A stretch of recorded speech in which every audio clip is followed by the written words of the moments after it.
Фидакарлар, туган телнең киләчәген кайгыртып. Исәнмесез, хөрмәтле радио тыңлаучылар, микрофон алдында Раил Садри, гомерләрен татар теле һәм әдәбиятын, башка фәннәрне татар телендә укытуга багышлаган, укучылары күңелендә туган телгә мәхәббәт тәрбияләүче мөхтәрәм укытучылар һәм бакча тәрбиячеләре турында сөйләвебезне дәвам иттерәбез. Студиябезнең бүгенге кунагы яшь укытучы һәм әлеге юлны үзенә максат итеп сайлаган кеше Айгөл Миңнуллина. Хәерле көн, Айгөл. Хәерле көн. Без сине үзебезнең студияда күрүгә бик шатбыз. Син безгә 121-нче лицейдан килдең. Нәкъ шулай. Без иң беренче чиратта әлбәттә әлеге лицей тормышы белән гомумән андагы татар теленә мөнәсәбәт һәм балаларның әти-әниләрнең мөнәсәбәте турында сөйләшүдән башлыйк әле. Иң беренче рәхмәт әйтәсем килә мине әлеге тапшыруга чакырганыгыз өчен. Чыннан да бүген көндә укытучы елы дип игълан ителде безнең 2023 ел. Шуңа күрә укытучыларны шулай зурлап, тәрбиячеләрне шулай зурлап, искә алып, алар турында мәгълүмат туплау, алар турында сөйләү, аларның ичке дөньясын ачу, минемчә, бу чынлап та бик кирәк. Инде үземнең лицейга килгәндә мин бүгенгесе көндә бик яратып, бик кадерләп, бик сакчыл караш белән 121-нче лицейда татар теле һәм әдәбият укытам. Әлеге эшемне башлаганга быел 6 ел була. Менә исән-сау гына уку елын тамамлагач, август айында 6 ел була. Нәрсә дип әйтәсем килә? Әлеге лицейда эшләвем белән мин бик бәхетле. Чыннан да әлеге лицей мине бик җылы кабул итте. Андагы балалар, хезмәттәшләре, гомумән һәрбер кеше мине анда бик җылы кабул итте. Шуңа күрә мин лицей турында бары тик яхшы фикердә дип әйтер идем. Менә татар теле дәресләренә ничә процент укучы йөри? Беләсеңме, Раил, ул алай әйтеп тә булмый, ничәдер процентка бүлеп булмый. Чөнки бүгенге вазгыятьтә үзең беләсең, телне балалар сайлап укыйлар. Телне балалар ата-ана сайлаган телне әйе балалар шул төркемгә җыелалар дип әйтергә кирәк инде, шулай бит. Әлбәттә инде монда бик күп ата-аналар белән эштән тора. Әлбәттә инде монда укытучылар белән эш мөнәсәбәтеннән тора. Шуңа күрә төгәл генә әйтеп булмый. Мисал өчен башлангыч сыйныфларда әлбәттә инде бу процент күпкә күбрәк. Инде менә тора бара, урта буын дип әйтәбез инде, югары буын дип әйтәбез инде, бүләбез инде, звенолап бүләбез без аларны. Анда инде ни кызганыч сынапта процентлар кими төшә. Менә ни өчен кими төшә ул процентлар? Ата-ана аның кирәксезлеген аңлыймы теленең, яки ниндидер башка сәбәпләр бармы? Минем уйлавымча, бу беренче чиратта яшь үзенчәлекләре. Чөнки менә мисал әйтеп алсаң, 5нче сыйныфта әле бу процент әйтеп киткәнчә югары. Менә инде 6, 7, 8. Ул әлбәттә психологик яктан карасаң да балаларның яшь үзенчәлекләренә барып тоташа һәм балаларның мин үзем сайлыйм, мин үзем беләм дигән ниндидер бер психологик халат инде бу яшь үзенчәлекләре менә шуңа карыдыр дип уйлыйм. Инде киресенчә 9, 10, 11нче сыйныфларга җиткәч без инде аны чыгарылыш сыйныфлар дип атыйбыз. Киресенчә бала үзе аңлап, үзе теләп, киресенчә дәресләргә теләбрәк йөри башлый. Менә шундый кызык күзәтү дә бар әле минем тәҗрибәмдә. 121-нче лицей ул бит инде башка фәннәрне дә һәм башка телләрне дә бик теләп өйрәтә торган лицейларның берсе. Тирәнтен өйрәтә торган лицей, чыннан да бездә бик күп башка телләрдә өйрәнелә. Рус теле һәм татар теленнән кала бездә шулай ук немец теле, Кытай теле һәм инде әлбәттә халыкара тел, инглиз теле өйрәнелә. Һәм менә шушы телләр белән караган вакытта татар теле укытучыларның дәрәҗәләре, татар теле укытучыларын тоткан урыннары мәктәптә ничек? Шәхсән мин башка кеше турында әйтәсем килми, мин инде гәрдә сүзне башлыйбыз икән, үзем турында гына сөйләргә дип килдем, шулай бит. Бер нинди дә аерма күрмим. Шәхсән мин башка тел укытучыларыннан үземне берничек тә югарырак дип тә, түбәнрәк дип тә әйтәсем килми. Гомумән укытучының предметка булган мөнәсәбәтеннән торадыр дип уйлыйм. Минем уйлавымча, менә әле минем инде күп түгел тәҗрибәм 6нчы ел гына эшлим дип әйттем, шулай бит. Бала предметка түгел, фәнгә түгел, укытучыга килә. Менә бу инде минем күзәтүләремнән чыгып шулай дип әйтә алам. инде 6 ел эшләү тәҗрибәсеннән чыгып, шуннан да математика укытучысы булсынмы ул, тарих фәне укытучысы булсынмы ул, рус теле укытучысы булсынмы, бала иң беренче чиратта предметка түгел укытучыга килә. Укытучыны ярата икән бала, укытучы аны кызыксындыра ала икән, әлбәттә инде бала әлеге фәнгә бик кызыксынып, бик теләп йөрәячәк. Шуңа күрә әлбәттә татар теле укытучылары бүгенге заманда башка фән укытучыларыннан чыннан да алгарак барырга тиештер дип уйлыйм, үз өстендә эшләргә тиештер дип уйлыйм. Чөнки бүгенге вазгыятны без барыбыз да сезнең белән беләбез, аңлыйбыз. Менә сезнең методик берләшмәдә ничә укытучы? Безнең бүгенге көндә методик берләшмәдә 6 укытучы. Мин үзем бүгенге көндә методик җитәкчесе буларак билгеләнгән мәктәптә, лицейбызда. Яшь иңнәргә шундый зур йөкләнгән икән. Шуннан да зур йөктер дип уйлыйм. Чөнки әлеге укытучыларны бергә туплап, җыеп, тотарга, алар белән һәрберсе белән дә уртак тел табырга. Әле бит эшләү мәсьәләсе бер хәл, шулай бит. Әле бит төрле чараларда катнашабыз, төрле бәйрәмнәр оештырабыз, төрледән төрле конкурс, фестивальләр. Үзегез беләсез, мәктәптә инде ансыз яшәп булмый. Ул инде укытучының конкурсларның хисабы юк. Яшеннән да бик теләп катнашабыз, укытучылар да, минем хезмәткәрләрем дә бу конкурсларда бик теләп катнашалар. Шуңа күрә бу өлкәдә дип әйтик инде бернинди дә авырлыклар туганы юк. Менә син әйттең, укытучыга бара бала һәм укытучы үз фәненә карата мәхәббәт уятырга тиеш. Тәрбияләргә тиеш. Менә синең үзеңнең тупланган тәҗрибәдән чыгып, нинди алымнары бар?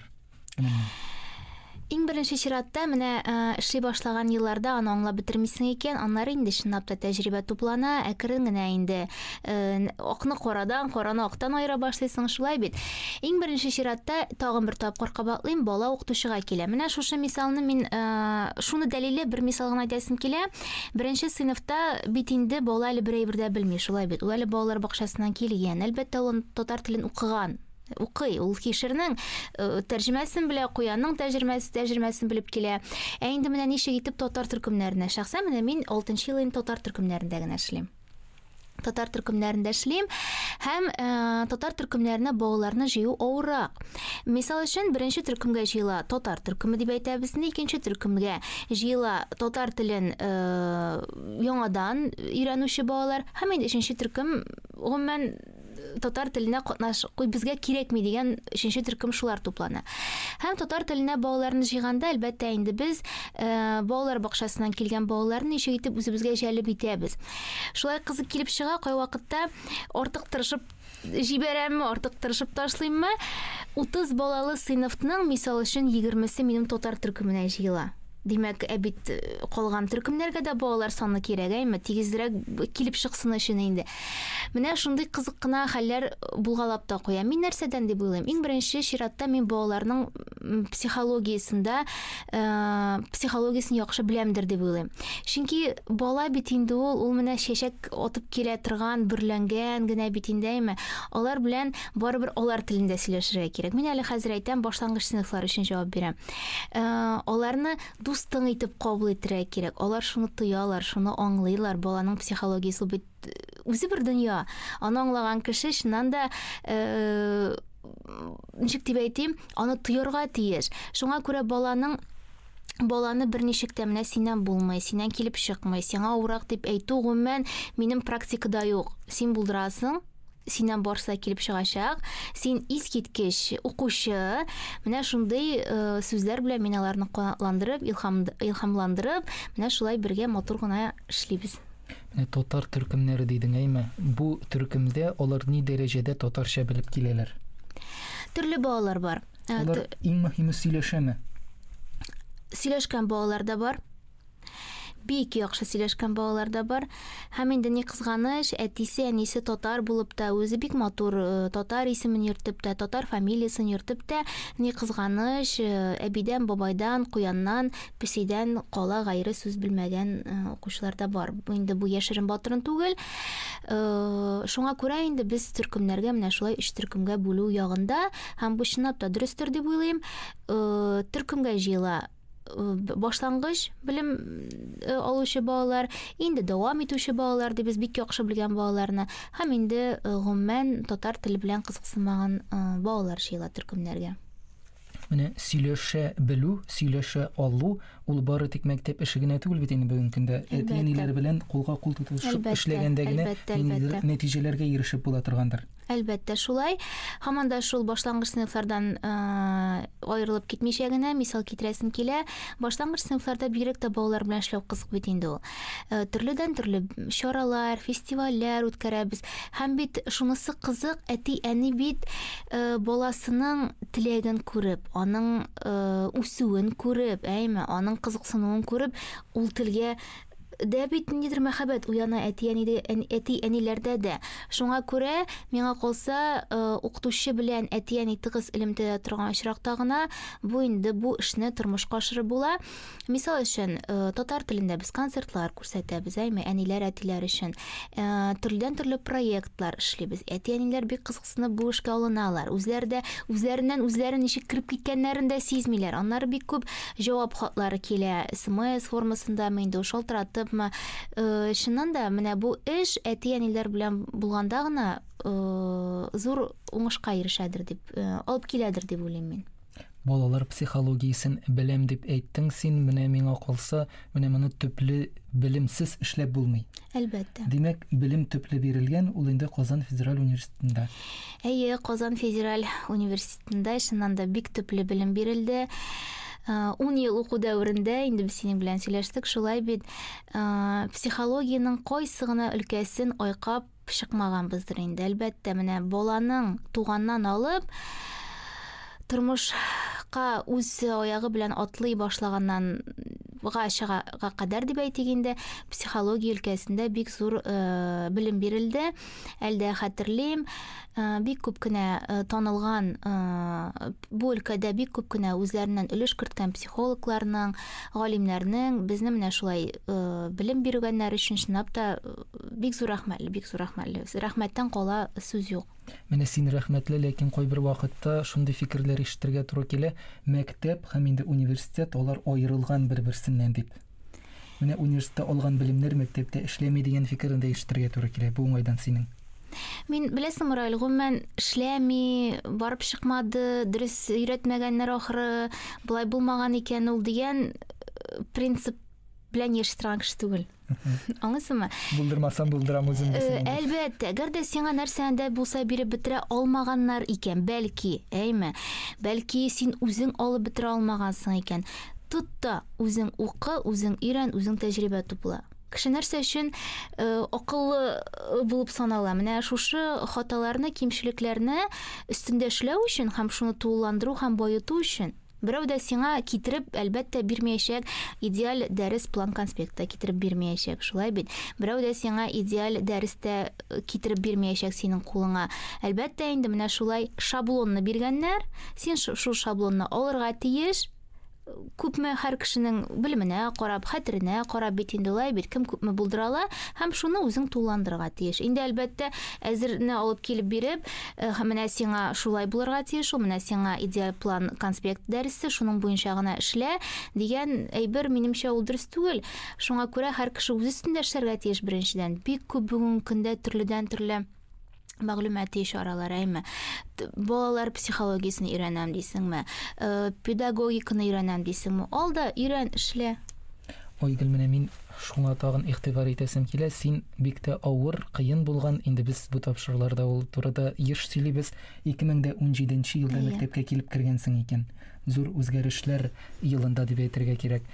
Әлбәттә, бик авыр булгандыр, кабул итәргә моны күңел белән дә син бит инде хәзер әзер, белгеч булып чыгасың. Синең максатың бар мәктәпкә барырга, татар теле укытырга дигән. Менә ничек булды, ничек адаптация үтелде һәм тагын икенче өлеше әлеге сорауның сезнең белән бергә бетергән төркемдәшләр арасында күпмесе бүген мәктәптә?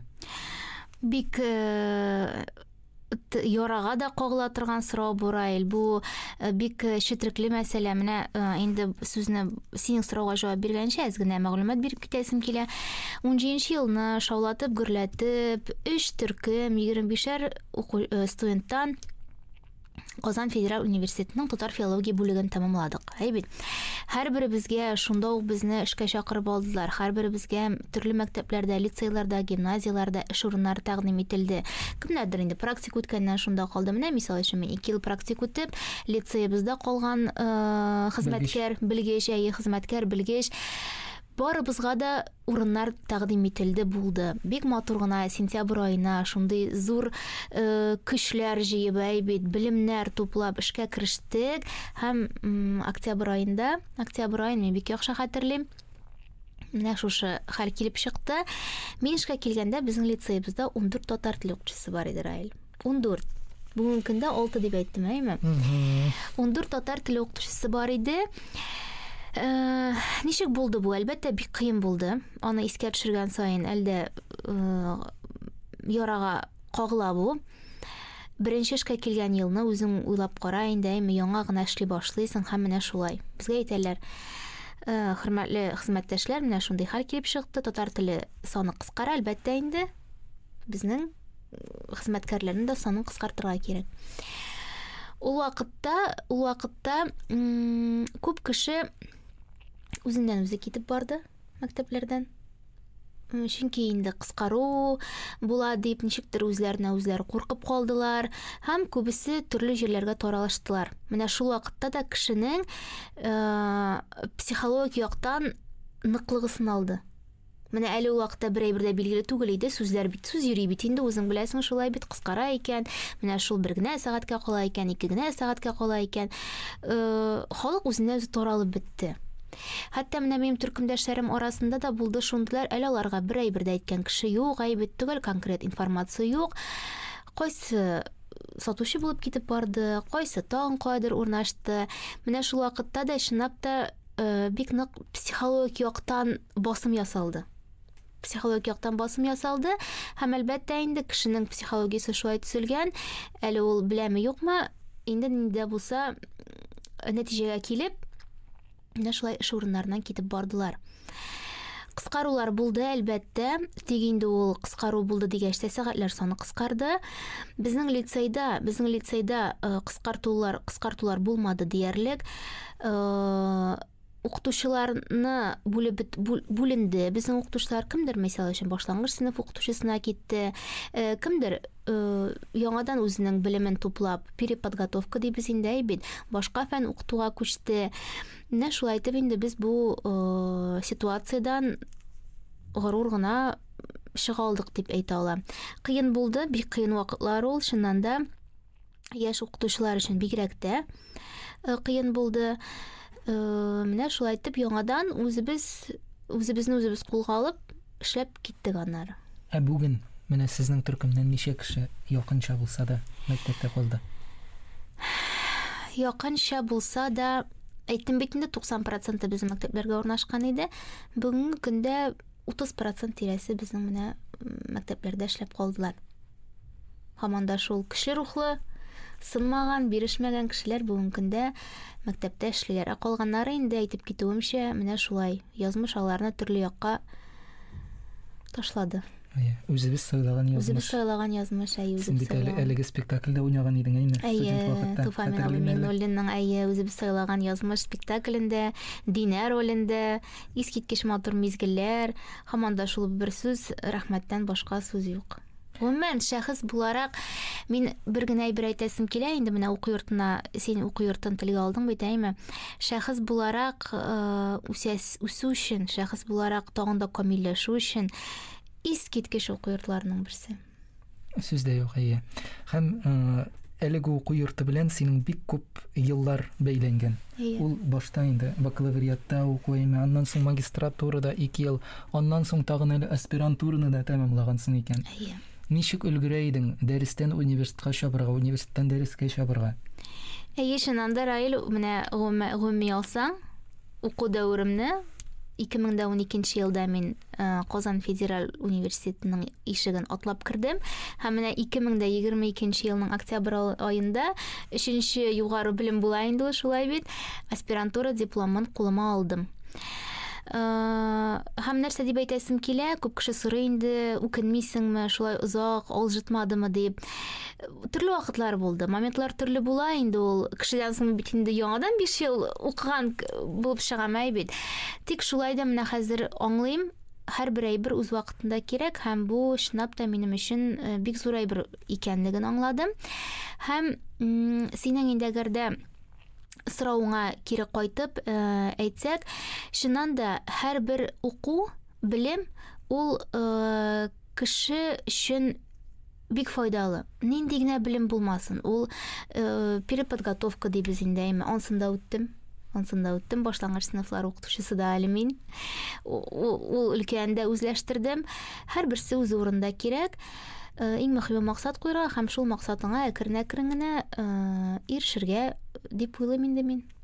Менә мин карап, игътибар итеп тыңлап утырам, синең шушы сөйләү дәверендә 2 генә рус сүзе кыстырылды. Ул берсесе конкрет дигән сүз булды, икенчесе переподготовка дигән. Переподготовка ничек була икән? Яңадан әзерләү, Яңадан әзерләү була микән? Әзерлек курслары. Әзерлек курслары. Менә шушлай татар теленә мөнәсәбәт һәм гомумән менә бары тик түгел итеп матур итеп татарча гына сөйләшү, ул миңа калса шулай гаиләдән килә торгандыр иң беренче чиратта, һәм культуралык билгесе.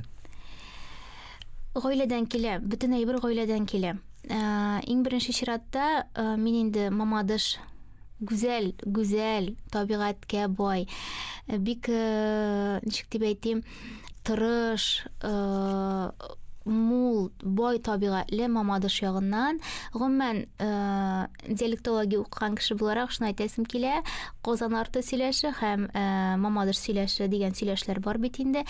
Татар әдәбиятына иң камил сөйләшләрнең берсе татар әдәбиятында. Казан арты һәм мамадыш сөйләше. Шушы якларда туып үскәнлегем белән, гаиләдә бары тик менә шулай үзара татар телендә генә аралашу, әби бабай белән үскән бала буларак та инде бит. Шуннан да һәрбер әйбернең йогынтысы бар. Гаиләнең дә йогынтысы бик зур. Диалектологик яктан карап аңлатып күрсәттем, ул да шулай ук зур йогынты ясый. Менә булар бөтенесе дә менә шушы факторлар минем сөйләмемә йогынты ясагандыр дип уйлыйм. Сине укытучы булырга этәргән юл. Гаиләдә дә укытучылар бармы? Гаиләдә укытучылар бар, әбием минем 30 елдан артык балалар укыткан. Ул башлангыч сыйныфлар укытучысы, әбием бар. Иң беренче чиратта бу фәнгә, татар теле һәм әдәбиятына укытучым мине этәрде, татар теле һәм әдәбияты укытучым. Шуннан соң инде мин кызыксына башладым язу өлкәсендә, журналистика белән бик озак сайландым, журналистика һәм татар филологиясе арасында. Һәм менә язмыштыр инде татар филологиясына мин кирдем һәм бер дә үкенмим. Шуннан да журналистка караганда укытучы миннән яхшырак чыккандыр дип уйлыйм. Кем белә. Шулайдыр дип уйлыйм. Бу минем инде үземнең фаразлавым. Димәк, шулай язган булган. Шулай. Һәм тагын бер әйбер сорыйсы килгән әйбер, ул да булса менә конкурслар дип әйтеп үттек. Бик күп конкурсларда катнашкансың. Аларны хәтта сана бетерү дә мөмкин түгелдер миңа калса. Хәтта бер конкурсның берничә этабында һәр вакыт беренче, икенче урын һәм хәтта лауреат исеме бар. Ел укытучысы 2022 Рәсәй этабында лауреат. Сез бит инде әлеге конкурсларга иң яхшы, иң шәп саналган дәресләрне алып чыгасыз. Әлбәттә. Татар теле дәресләре. Менә бу дәреснең бераз гына үзенчәлекләре белән таныштырып китсәң, гомумән менә ничек үтәргә тиеш ул идеаль татар теле дәресе, ничек булырга тиеш ул дигәндә. Менә син әйттең бит әләйме, үзем дә уйлап куйдым, ни кадәр конкурслар, ни кадәр фестивальләр, әле бит моннан кала семинарлар, ниндидер конференциялар, әле бит бу минем методик конкурсларым турында гына сүз бар. Әле бит без күп балаларны әзерлибез. Ул бит искитмәле, бер уйлап карасаң. Инде бу конкурска килгәндә иң беренче чираттан башлыйсым килә, ана теле конкурсы буенча, ул Уфа шәһәрендә үтә. Анда инде мин студент вакытта катнаштым, 5нче курста вакытта. Һәм менә шунда ниндидер бер көч кирде миңа. Менә әйтәләр бит әле көч килә дип әйме. Икенче сулыш ачыла. 5нче курс студенты Уфа шәһәренә, Уфага кадәр барып, ул вакытта Уфа бик ерак кебек тоела иде инде.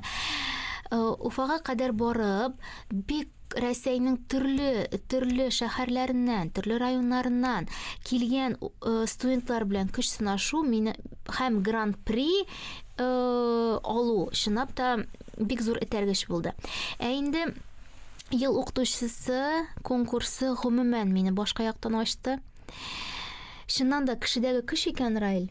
Кешедәге фантазия, кешедәге ниндидер сәләт, аны әкрен генә менә шушы конкурсларда катнаша ачасың икән. Ул менә килдең дә, катнаштың да, беренче урын алдым да гына түгел. Ул бит әле шәхес буларак байысың, тулланасың. Менә аның шул ягы бар конкурсларның. Грамотасын бирәләр, әлбәттә инде ниндидер теге урыннар, мактаулы исемнәр бирәләр, ул берәйбер. Бирәләр аны, менә шулай сәне киштәңә алып куясың, ул шуның белән онытыла. Ул әлбәттә рәхәт, кирәкле. Безнең инде өлкәдә ул кагазларсыз булмый, үзең беләсең, шулай бит. Менә кешенең ичке дөньясы. Кеше әлеге конкурсларда катнашып үзен ача. Бик күп кенә яңадан максатлар куелды. Бик күп тәҗрибә тупланды һәм шушы конкурста катнашып бик күп кенә дуслар барлыкка килде. Фикердәшләр барлыкка килде, остазлар. Мин бик зур рәхмәтле инде әлбәттә лицейга мине шушы конкурска ышанып җибәрделәр. Әлеге конкурс, Раил, ноябрь аеннан апрель аена кадәр бара. Бик узын, бик стресс, чыннан да стресс. Менә әгәр дә уйлап карасаң, декабрь ул район этабы. Оннан чыккач шәһәр этабы китә. Январь, февраль айларында без шәһәр этабына әзерләндек. Март, апрель Рәсәй этабы. Чыннан да ахырга таба инде бик арыган, олжыган вакытларда булды. Тик үзеңне кулга аласың да, максат куелган, артка чигүне юк. Эшлисең. Бик зур конкурс. Кешене төрле яктан үстерә торган конкурс. Анда катнашмаган киш кенә аңлап булмый икән. Чынлап та соңгы этабына кадәр барып җитермен дип хыялда бар иде. Хыялланып яшибез бит инде. Тик лауреат булырмын дип һич кенә дә уйламадым дисәм дә ялганламам. Чөнки әлеге конкурста бик күп еллар эшләп, үзенең методикасын, үзенең тәҗрибәсен булдырган укытучылар бар иде. 30-35 ел эшләгән укытучылар белән көч сынашырга туры килде. Алар арасында менә шундый лаеклы урын алу минем өчен икеләтә зур дәрәҗә. Һәм инде яхшы, идеаль татар теле дәресенең рецепты синеңчә? Рай, беләсеңме, идеаль рецепт була алмый. Балалар белән идеаль рецептлы дәрес биреп булмый. Ул була торган эштә түгел. Ничә ел укытсаң да, нинди генә дәрәҗәләрең булса да, барыбер дәресне идеальләштереп булмый, чөнки без балалар белән эшлибез. Нинди генә хәлләр килеп чыкмый. Ачык дәрес биргәндә дә, гомумән көнкүреш дәрестә дә нинди генә хәлләр булмый да, нәрсәләр белән генә очрашмыйсың да, нинди генә ситуациялардан чыгу юлын эзләмисең, төрле хәлләр була. Шуңа күрә идеаль дәрес артыннан кумыйм. Идеаль дәрес булсын дип тырышмыйм. Андый максатым бер кашанда булмады да. Ниндидер теге шаблоннарга кирип, шуннан чыкмыйча, менә вакытында башлансын да вакытында бетсен. Балалар әйе дип җавап бирә, урынга әйе дисен, сыйфат дип җавап бирә, урынга сыйфат дисен. Андый максатым бер кашанда булмады да. Шуңа күрә минем уйлавымча, идеаль дәрес минем өчен нәрсә? Ул менә бала минем дәресемнән янып торган күзләре белән чыгып китсә, ахырдан килеп кочаклап рәхмәтләр әйтсә, менә шушы конкурс вакытында без гомумән бер тапкыр да күрмәгән балалар белән дәресләр бирдек. Адымнар мәктәбенә бик зур рәхмәт безгә шундый мөмкинлекләр тудырган өчен. Дәрес биткәч, минем яндан китә алмыйча, тагын килегез әле. Тагын берәр дәрес үткәрик әле. Менә монысы ничек, менә моны кан алдыгыз, менә моны ничек эшләттегез, ничек Габдулла Тукайның күзләре ачылды да, ничек ул сөйләшә башлады дигән сораулардан да кадерлерәк берәйбер дә юктыр. идеаль дәрескә омтылмасаң да, дәресләреңне кызыклы итәргә омтыла торгансыңдыр, әйме? Менә анысы дөрес әйттең. Кызыклы итүнең рецепты үзең шул фән белән янып киеп йөрергә кирәк.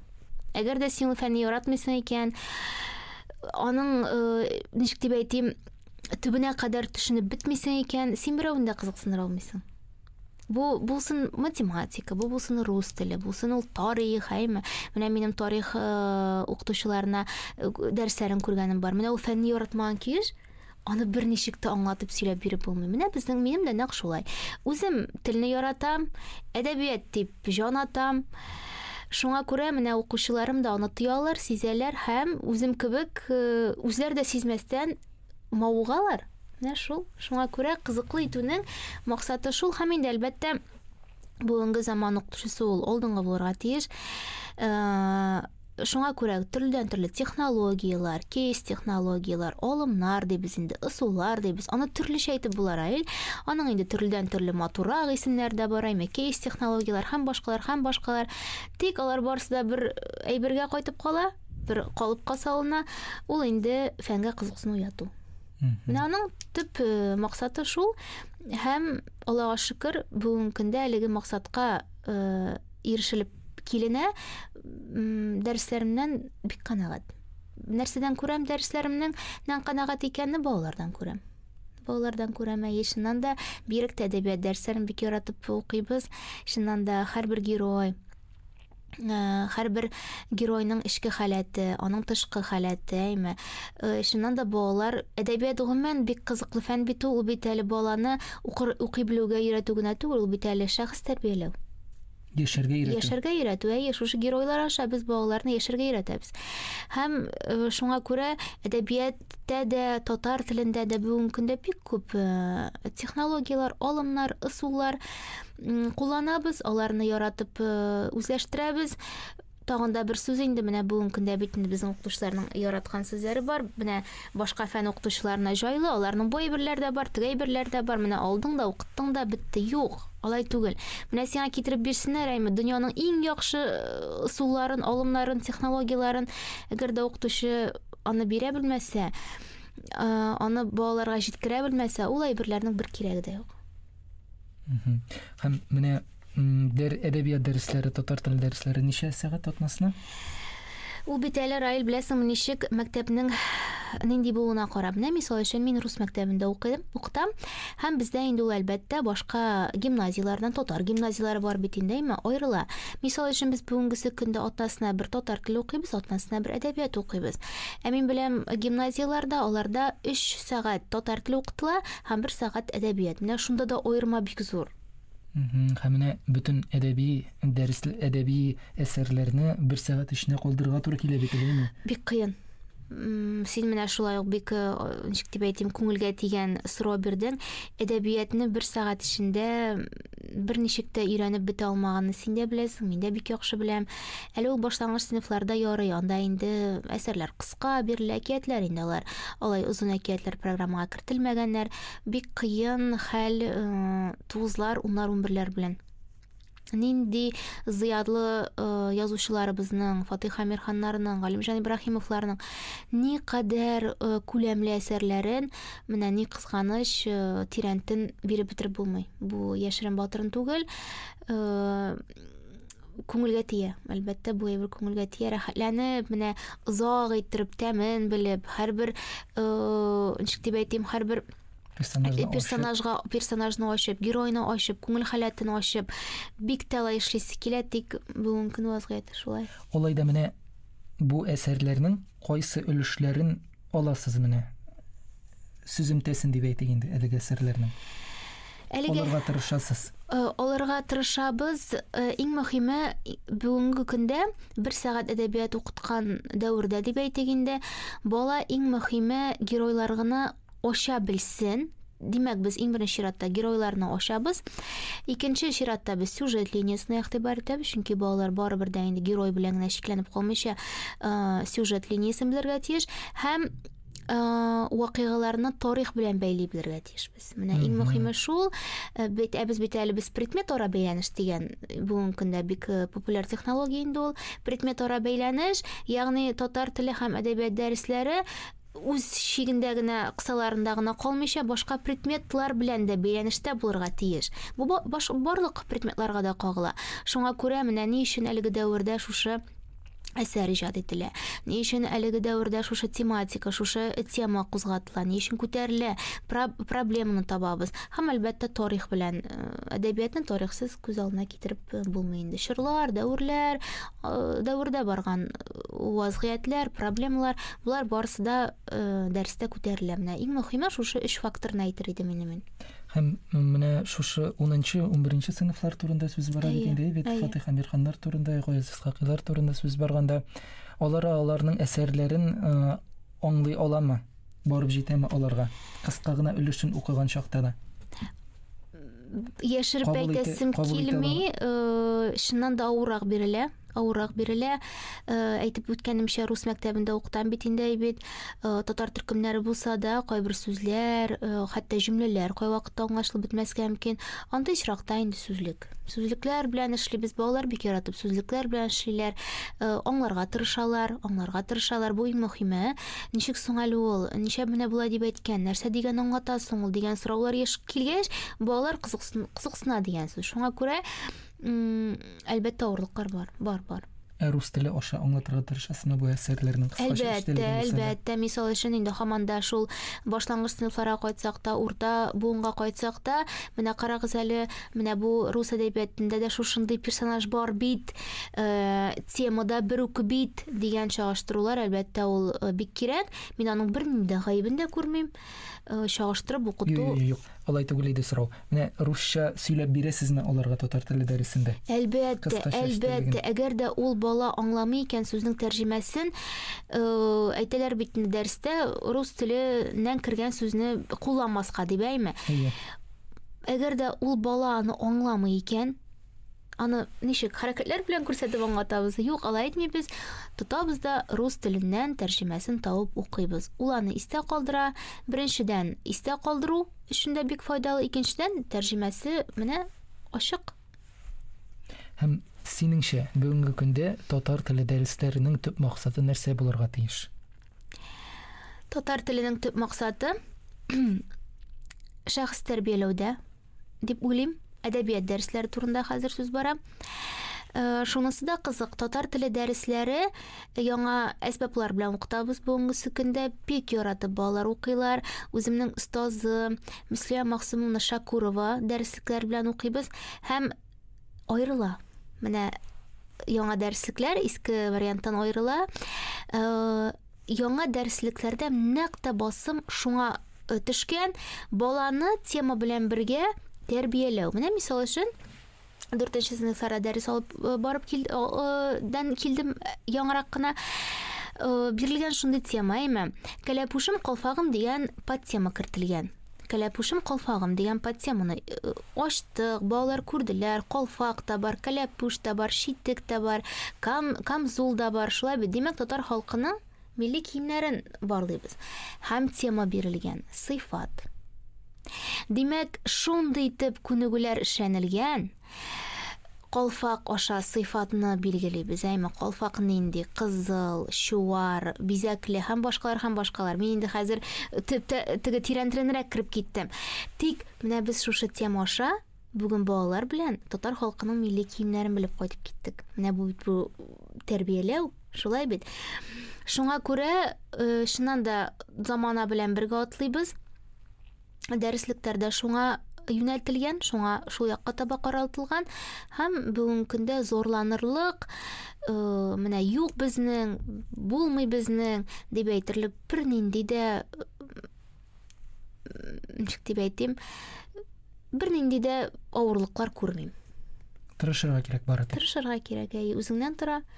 Тырышырга кирәк, шунлап та, әгәр дә без үзебез бүгенге вазгыятьтә тырышмасак, булдырмасак, безгә берәү дә китереп бирми. Татар халкына берәү дә бер кайчанда берәйберне китереп бирмәгән.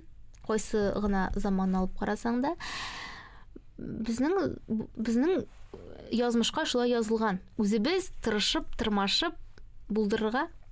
Һәм инде миңа калса менә шуны аңладым. Бары тик татарча сөйләшергә өйрәтү, татар теленә өйрәтү генә түгел, гомуми күз аллау тудыра татар халкы турында. Әлбәттә, татар халкы турында. Шуңа күрә дә бит инде безнең технологиялар да бар. Без аны предмет ора дип тә атыйбыз инде шулай бит.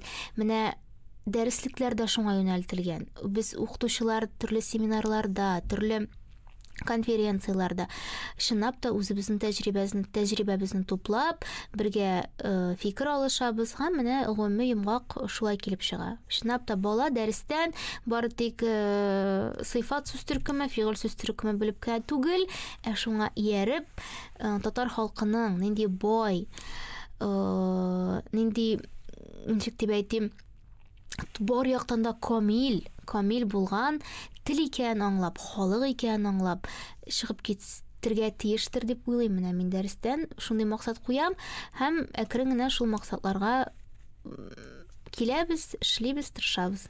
121-нче лицейда Кытай теле дә, алман теле дә укытыла дип әйттеңме? Сез аларның бер-берегезнең дәресләренә йөрисезме? Алар да бит безнең өчен чит тел инде. Чит тел, йөрибез әлбәттә. Безнең лицейбызда һәрвакыт, һәр даим семинарлар үтеп тора.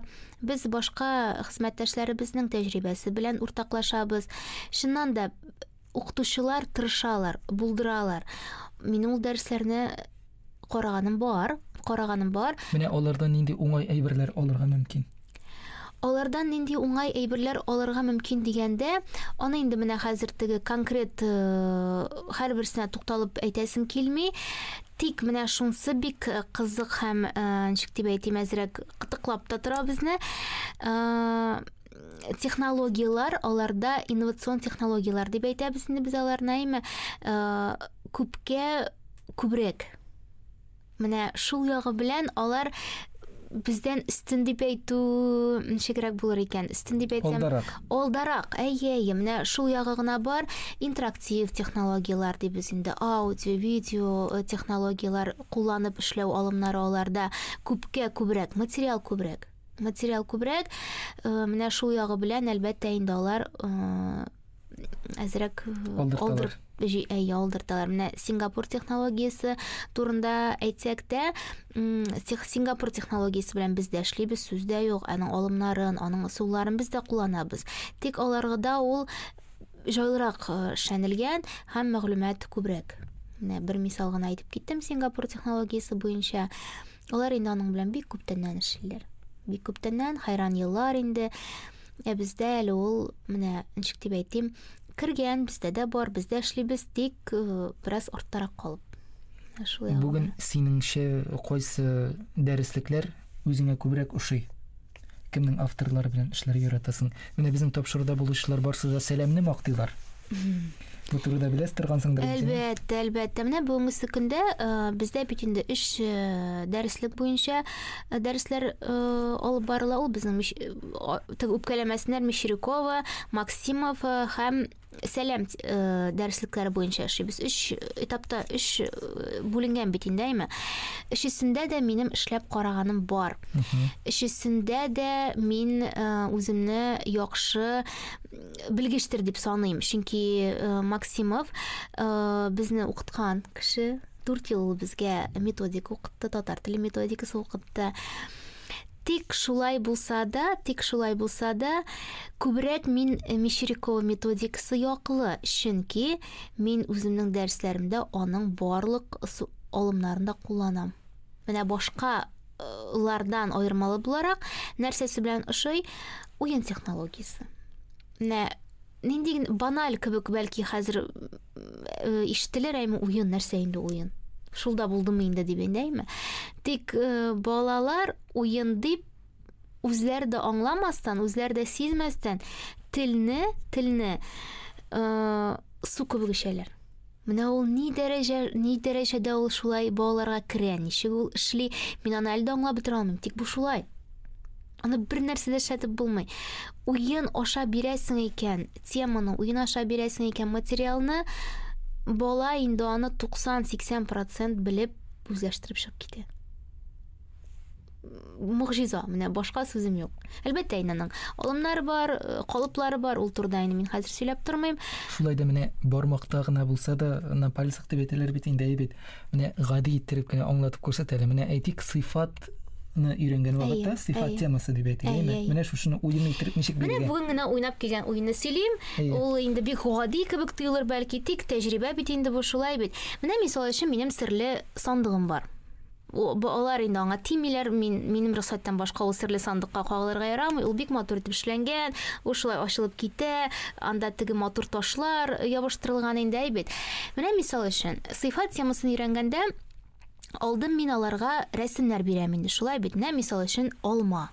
Бер бала чыга да теге серле сандыкны ача, берәүгә дә күрсәтмичә шул алманы ала инде. Күрде, алма.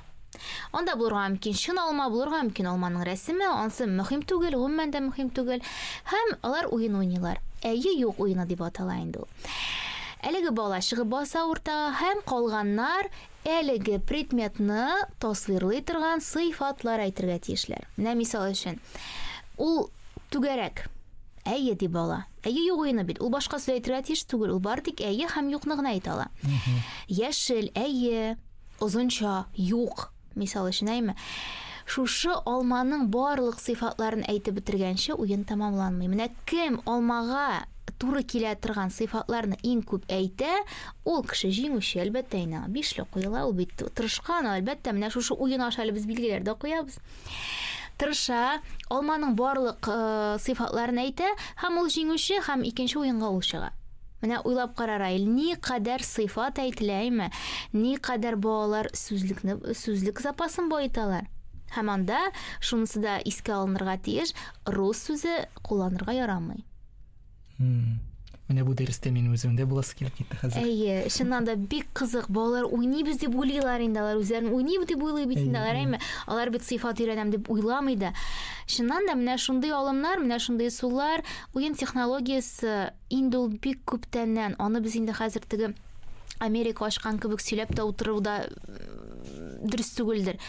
Ул кешелек тарихында педагогика барлыкка килгәннән бирле иң беренче алымнарның, ысулларның, технологияларның берсе.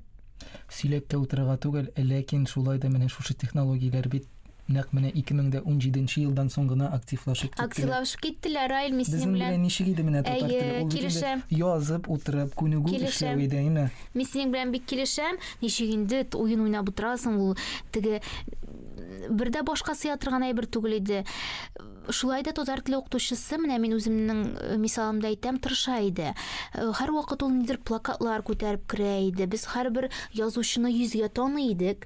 Ул вакытта бит инде интерактив такталар дигән әйберләрдә бигрәк тә авыл җирендә бәлки булгандыр инде, шәһәрләрдә бәлки булгандыр, мин үзем өчен генә әйтәм. Шулай булса да ул зур-зур плакатлар белән кагыйдәләр була иде, анда без нәрсәдер чыга идек, ябыштыра идек, анда әйберләр бар иде. Тик инде бүгенге белән чагыштырганда ул күк һәм җир белән аерма кебек.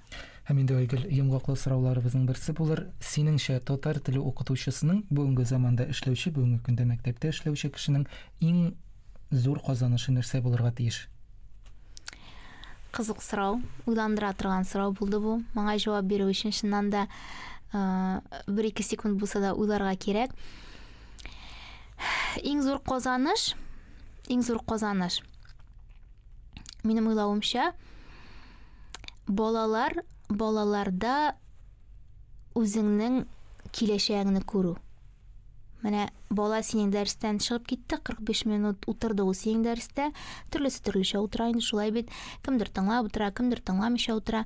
Тик менә шушы тәрбия орлыкларын сала алсак, кешелек сыйфатларын булдыра алсак, баланы шәхес буларак бүгенге заманга яраклы, әдәпле, тәртипле шәхес буларак формалаштыра алсак, әлбәттә, ул бездән генә тормый. Тик менә күпмедер өлеше булса да, шушы менә баланың шәхес буларак тәрбияләнүендә күпме генәдер өлеше менә синнән килә икән, укытучыдан килә икән. Бу инде бик зур әйбер. Моны үзең беләсең, җәмгыятьнең киләчәге балаларда, балаларны кем тәрбияли? Балаларны укытучылар тәрбияли. Әтиәниләр белән бергә Кулга-кул тотынышып, сүздә юк. Әгәр дә инде укытучы бер әйбер өйрәтеп, акты исә, ул өенә кайтып, юк, кара дисә, бер әйбер дә килеп чыкмый. Менә татар теле дәресеннән соң, коридорга чыкканнан соң балаларның татарча сөйләшеп китүе бу укытучының казанышы була аламы? Булырга хаклымы? Хаклыдыр дип уйлыйм. Мин гомумән бала тормышында укытучының роле бик зур дип уйлыйм. Шуңа күрә хаклыдыр дип уйлыйм.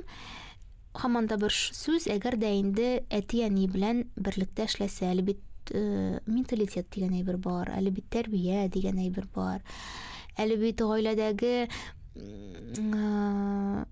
мөхит, әле бит ул да бар. Әле бит бик күп факторлар, гомумән бик күп факторлар. Шуңа күрә әйтеп киткәнемчә, баланың кеше буларак формалашуында укытучының роле бар.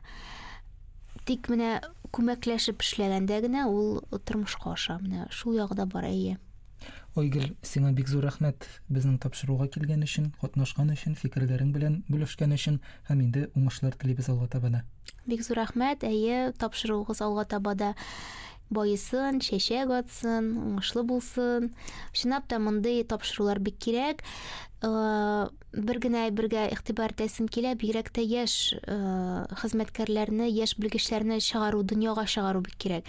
Әйе, без күнеккән инде, ниндидер зур казанышлары булган, бик озак еллар эшләгән укытучылар, алар һәр даим бөтен җирдә бар булсын, мин берничек тә булмасын дип әйтүем түгел. Дөрес кабул ителсен иде. Тик әле бит менә яшьләр дә бар. Яшьләрдә бит безнең тотка, ышаныч. Шуңа күрә аларны да күрү һәм күрә белү ул бик зур әйбер. Шуңа күрә Раил, бик зур рәхмәт чакырганың өчен. Чыннан да бик кызыклы әңгәмә булгандыр дип уйлыйм. Чыннан да инде сез инде әлеге тапшырулардан миңа калса яшьләр бигрәк тә канатланып, илһамланып, үзләренең кирәкле кеше икәнлекләрен тоеп китә торганнардыр. Әлбәттә, кирәкле икәнлекне Һәм нинди мөһим эш башкарганлыкны. Әйе, чөнки эш чыннан да бик катлаулы. Тик катлаулы булса да, аның үзенең менә шундый матур яклары бар, күңелле яклары бар. Ул балалар белән эшләү гомумән башка дөньяда яшәгән кебек бит инде ул. Шуңа күрә барлык әйбер дә үзебезнең кулларда, яхшы булсын, матур булсын. Сезгә дә уңышлар телим. Бик зур рәхмәт яусын. Хөрмәтле радио тыңлаучылар, бүген бездә кунакта Казан шәһәре Совет районы 121 лицейның татар теле һәм әдәбияты укытучысы Ойгөл Миңнуллина булды. Киләсе очрашуларга кадәр сау булыгыз. Сау булыгыз, рәхмәт. Программа Татарстан Республикасы рәисе каршындагы татар телен һәм Татарстан Республикасында яшәүче халыклар вәкилләренең туган телләрен саклау, үстерү мәсьәләләре комиссиясе ярдәме белән әзерләнде.